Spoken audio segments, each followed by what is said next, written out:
Palace Assam YouTube চেনেলত আপোনালোকক আন্তৰিক শুভেচ্ছা জ্ঞাপন কৰিলোঁ। মিছন বসুন্ধৰাৰ কিছুমান ভিউৱাৰ্ছে কমেণ্ট কৰিছিলে, তাৰ সন্দৰ্ভত এই ভিডিঅ'টো বনাইছোঁ। হেপী ফুকনে লিখিছিলে, তৌজি মাটিত খাজনা ল'বনে? আপুনি তৌজি মাটিৰ খাজনাটো চাৰ্কল অফিচত গৈ পেলাই যোগাযোগ কৰিব, লোৱা হয় নে নলয়। যদি হয় তেতিয়াহ'লে দিব পাৰিব। আৰু এটা বৰুণ দে লিখিছে, বহুত ধুনীয়া এটা কুৱেশ্যন। মাটি পাৰ্টিশ্যন কৰাৰ পাছত এতিয়া নতুন পট্টা নম্বৰত খাজনা দিব পাৰিমনে মহোদয়? আজি খাজনা দিবলৈ যাওঁতে খাজনা নল'লে, মৌজাদাৰে জনোৱা মতে 25 জুলাইৰ পাছতহে ল'ব। তাৰমানে নতুন পট্টাদাৰসকলে প্ৰায় 6-7 মাহ খাজনা দিয়াৰ পৰা বাদ পৰি থাকিব লাগিব। নহয়, চাওক, মৌজাদাৰে হয়তো এটা পাৰ্টিকুলাৰ দিন থাকে, তাৰ পিছৰ পৰা আপোনাৰ খাজনা লোৱাৰ ছিষ্টেম দিব।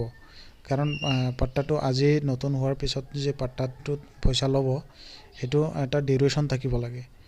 তো সেইকাৰণে হয়তো লোৱা নাই।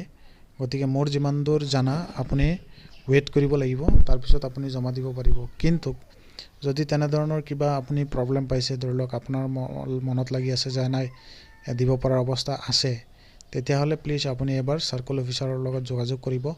নিশ্চয় আপোনাক সহায় কৰিব এইটো বিষয় লৈ পেলাই আপোনাক। আৰু এজনে লিখিছিলে, settlement of AP transfer land from original AP হোল্ডাৰৰ ছাৰ্ভিচটো বন্ধ হৈ আছে নেকি? হয়, নিশ্চয়। এইটো মিছন বসুন্ধৰা 2.0ৰ ছাৰ্ভিচ হয়। বৰ্তমান এইটো বন্ধ হৈ আছে। কিন্তু যিবিলাকে মিছন বসুন্ধৰা 2.0ত এপ্লিকেশ্যন ছাবমিট কৰিছিল, তেওঁলোকৰ কিবা কাৰণত যদি ৰিজেক্ট হৈছে, পুনৰ আবেদন কৰিবৰ কাৰণে মিছন বসুন্ধৰা 3.0ত এই সুবিধাটো দিয়া আছে। গতিকে আপুনি যদি 2ত আপডেট কৰিছে, তেতিয়াহ'লে সেইখন ৰচিদো পুনৰ ছাবমিশ্যন কৰিব পাৰিব।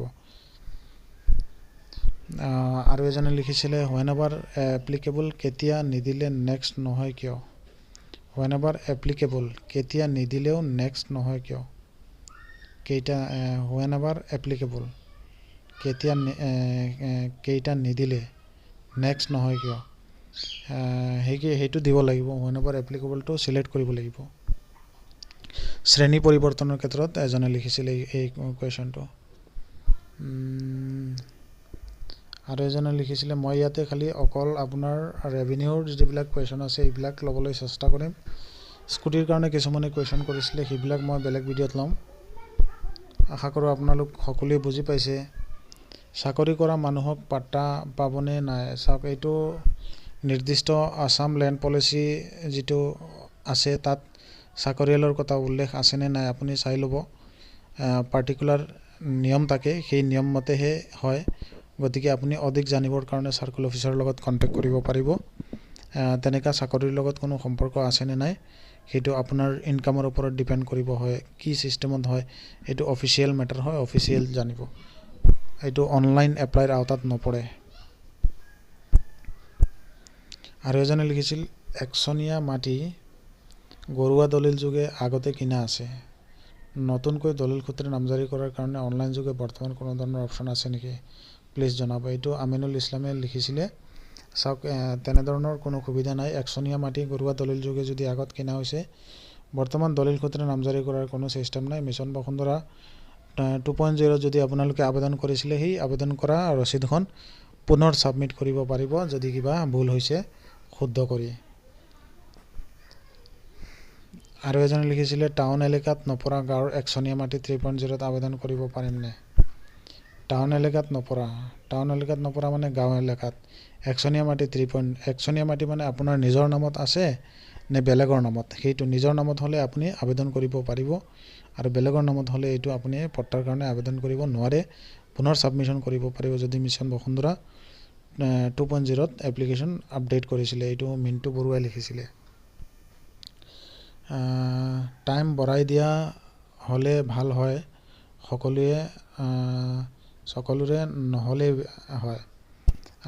BH কলিতাই লিখিছিলে, মিছন বসুন্ধৰাৰ লাষ্ট ডেট 31 ডিচেম্বৰৰ আগত তেওঁ বঢ়াই দিয়াৰ কথা কৈছে। চাওক, এইটো চৰকাৰী কথা। এইটো মাননীয় অসমৰ মুখ্যমন্ত্ৰী মহোদয় আৰু আমাৰ অসম চৰকাৰৰ ফালৰ পৰা এইটো যেতিয়া কোনো ধৰণৰ ডেট আমি পাওঁ, তেতিয়া আপোনাক জনাম। এতিয়ালৈকেতো একো খবৰ পোৱা নাই। মোক আপুনি এপ্লাই কৰি দিয়ক। আপোনাৰ কিদৰে যোগাযোগ কৰিম? চিমছ ব্লগে মোলৈ কমেণ্ট কৰিছিলে মোক মই এপ্লাই কৰি দিবৰ কাৰণে। চাওক মই বিভিন্ন জাগাত থাকোঁ, বিভিন্ন কামত ব্যস্ত থাকোঁ, সেইকাৰণে অনলাইন কৰাৰ কাৰণে সুযোগ নাপাওঁ। কেতিয়াবা বহুত মানুহৰ মই লোকেলিটিত কৰিবলগীয়া হয়। সেইকাৰণে প্লিজ আপোনাৰ নিয়াৰ বাই যিটো CSC চেণ্টাৰ আছে তাতে কৰি ল'ব। যদি এপ্লাই কৰাৰ সময়ত কিবা আপুনি বুজি পোৱা নাই প্লিজ আমালৈ কমেণ্ট কৰিব, বা আমাৰ ভিডিঅ'ৰ বা চেনেলৰ ডেছক্ৰিপশ্যনত ইমেইল ID আছে, প্লিজ আপুনি জনাব পাৰ্চনেলি কি প্ৰব্লেম হৈছে। মই নিশ্চয় আপোনাক সহায় কৰিম, বা ভিডিঅ'ৰ তলত কমেণ্ট কৰিব যাতে আৰু দুজনেও আপোনাৰ কমেণ্টৰ উত্তৰখিনি শুনিলে জানিব পাৰে, শিকিব পাৰে।